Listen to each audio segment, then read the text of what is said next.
এই দেখো, এবার আমি বলে দিই কী করতে হবে। এটা হচ্ছে আমাদের হাতের পামটা, ঠিক আছে। এটা হচ্ছে আমাদের ভেনাস এরিয়া, ঠিক আছে। আমি দেখো এখানে তোমাকে বলছি, এই আমাদের আঙ্গুলের নিচে, পুরো আঙ্গুলের নিচে এটা ভেনাস এরিয়া।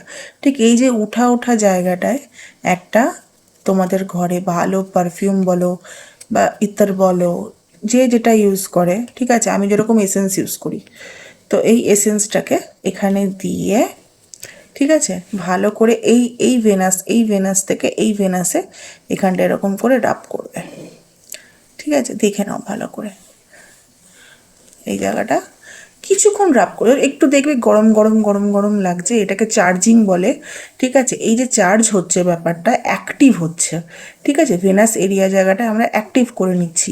এরপরে যখন আমরা এই জায়গাটা রাব করব, তখন রাব করতে করতে কি বলবো, শ্রীম শ্রীম শ্রীম শ্রীম। শ্রীম হচ্ছে আমাদের মা লক্ষ্মীর মন্ত্র, ঠিক আছে। যারা তো বড় অনেক অনেক রকমেরই মন্ত্র আছে, বাট শ্রীমটা আমাদের কেন বলি, কেন কি এই শ্রীমটা হচ্ছে শর্টকাটে সবার মনে থাকে।